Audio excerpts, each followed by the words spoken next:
ছয়টা ইজম আছে, অদ্বৈতবাদ, বিশিষ্ট অদ্বৈতবাদ, দ্বৈতবাদ, দ্বৈত অদ্বৈতবাদ। এরপর একটা বলে গেছি, সর্বশেষ যেটা দিয়েছে সেটা হচ্ছে শ্রী চৈতন্য মহাপ্রভু, যে অচিন্ত ভেদ অভেদ। কিন্তু আপনাকে বেসিক্যালি তিনটা কনসেপ্ট মনে রাখতে হবে: অদ্বৈতবাদ, বিশিষ্ট অদ্বৈতবাদ, দ্বৈতবাদ। বুঝছেন? তো এখন যারা অদ্বৈতবাদ তারা মনে করে যে সব কিছু এক, আমার আত্মাটা ভগবান। আর বিশিষ্ট অদ্বৈতবাদ যারা মনে করে, ওরা বলে যে আমার ভিতর যে আত্মা আছে সেটা ভগবানের অংশ।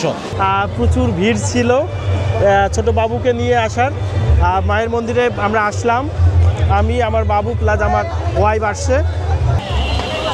শুভ দীপাবলির শুভেচ্ছা, অভিনন্দন ও ভালোবাসা এবং সমগ্র দেশবাসীর প্রতি রইল আমার অশেষ ধন্যবাদ।